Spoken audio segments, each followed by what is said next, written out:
Le projet de loi portant sur la reconnaissance de nationalité béninoise aux afro-descendants enchante cette communauté africaine à la quête de ses origines. Principal artisan de cette réforme, Dame Ileko Georges Emmanuel Germani, avocat au barreau de Martinique et ancien bâtonnier, ainsi que bien d'autres afro-descendants au Bénin, ont remercié le gouvernement béninois à travers une déclaration devant la presse le mardi 21 mai 2024 à Cotonou. Ils ont également saisi l'occasion pour appeler les députés à une vote à l'unanimité pour ce projet de loi.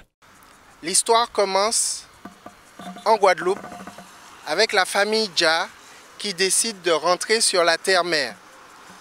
Le père et la mère Dja font le choix de s'établir au Bénin.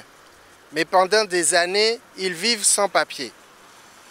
Depuis 1997, situé d'Axamia du Mir Bénin, bien sûr de Père Dja avec la bénédiction de Mère Dja, et enfin de Kwaku Mansa de la Guadeloupe et de son association Guadafrica. Et ensemble, nous avons demandé une nouvelle fois que le Bénin travaille à la fois à la réparation de ce lien brisé avec l'Afrique en nous octroyant les nationalités, mais également qu'il travaille au vol direct. Par la suite, j'ai transmis un document au gouvernement. Le gouvernement s'est mis au travail et à l'initiative de Patrice Talon, le chef de l'État et du gouvernement, aujourd'hui, le Parlement est saisi depuis le 8 mai d'une proposition, d'un projet de loi visant à octroyer la nationalité aux personnes d'ascendance africaine issues de l'esclavage. J'ai demandé que soient réglées immédiatement les situations des Béninois de la diaspora vivant sans papier sur le sol béninois. C'était notamment le cas d'Axamia et sa famille. Et je tiens à témoigner de ce que, n'ayant rien demandé pour moi, mais pour la famille Dja et pour la famille d'Axamia, le chef de l'État a répondu positivement en leur octroyant des papiers avant même le vote de la loi. Qu'il en soit remercié et que ce rassemblement soit le signe de notre gratitude. Maintenant vient le temps du vote de la loi. Les parlementaires sont saisis. Les députés doivent se prononcer. Nous demandons un vote à l'unanimité. Pas une majorité, même écrasante, non, à l'unanimité. Et c'est pour cela qu'unanimement nous le demandons. Tous ensemble, réunis, rassemblés, nous demandons au Parlement du Bénin de faire ce que l'histoire commande, ce que le devoir impose. Ce devoir de réparation, d'une réparation qui soit le début aussi de la reconstitution de la famille. Le Ghana l'a bien compris et aujourd'hui il en tire les fruits à coups de milliards de dollars. Le Bénin doit bénéficier également de cette manne. Oh, je ne parle pas de la manne de nos ancêtres, mais bien de cet apport que constitue la diaspora en termes de développement, en termes d'investissement. Nous voulons investir et nous investir au Bénin. Nous voulons y apporter ce qu'on trouve ailleurs, mais nous voulons également amplifier ce qu'on y trouve. Transférer pas seulement des devises, du savoir, des technologies et surtout des hommes, des femmes et des enfants qui aiment ce continent sans même l'avoir encore visité.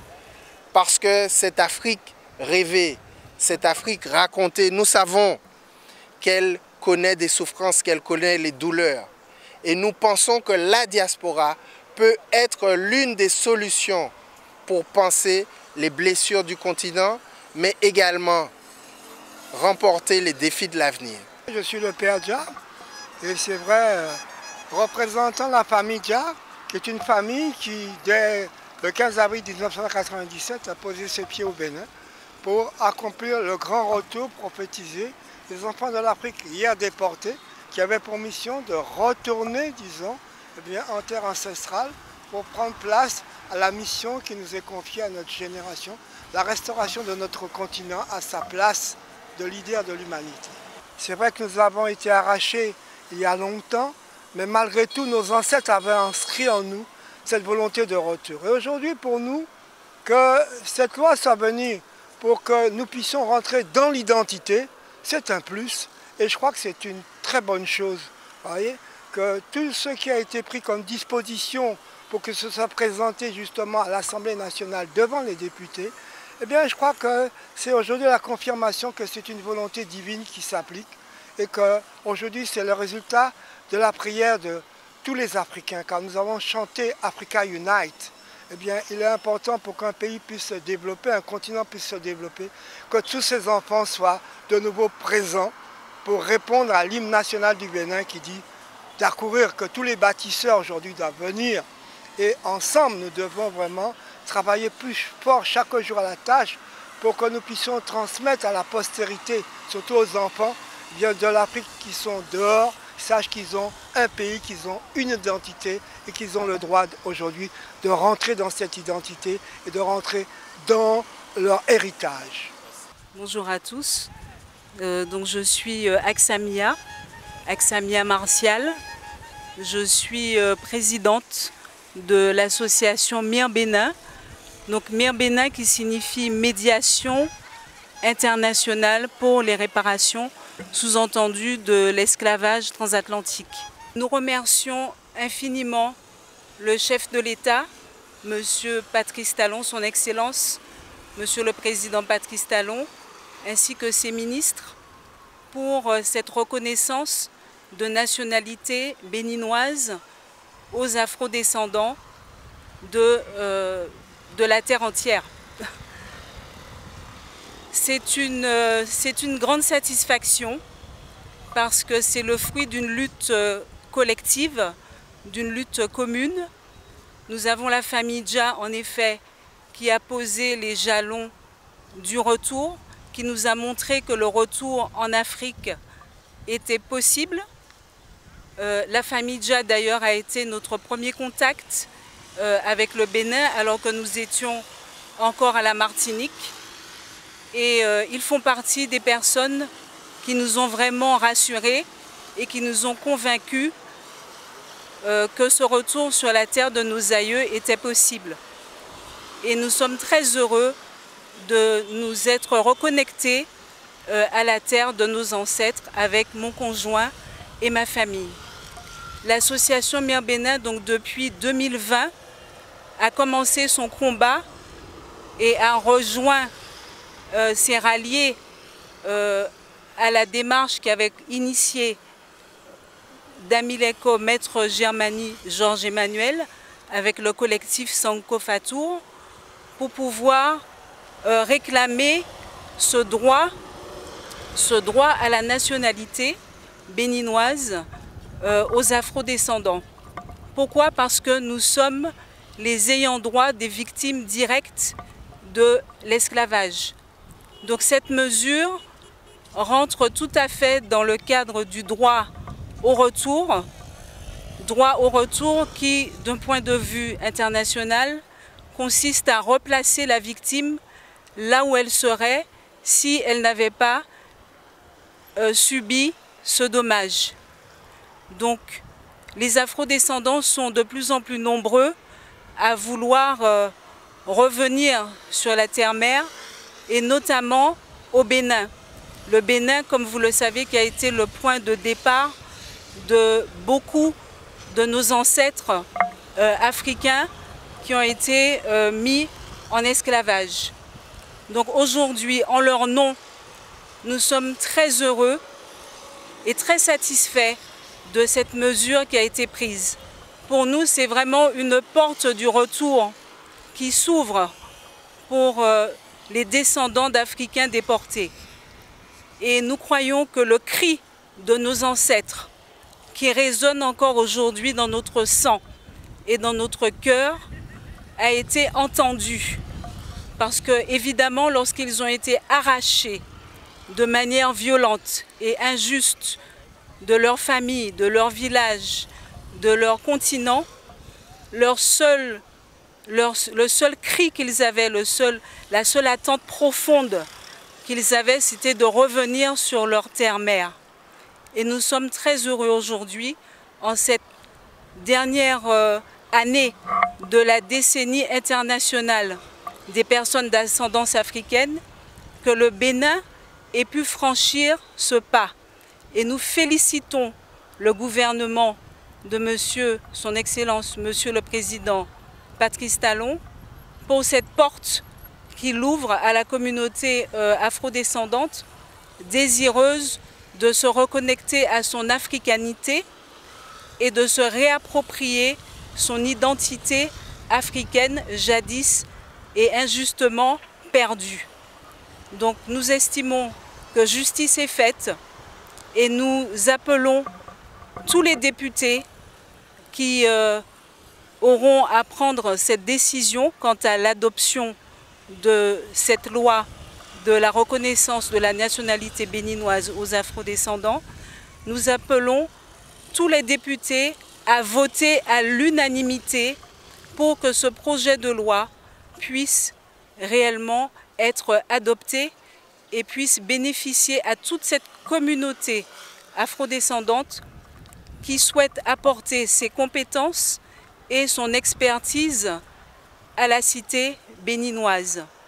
Nous croyons véritablement que ce sera positif pour le Bénin et que cela facilitera le retour, l'installation et l'intégration des afrodescendants dans le tissu socio-économique, culturel, voire même foncier du pays. Dans un premier temps, je dis merci au gouvernement béninois, notamment au chef de l'État, son Excellence, M.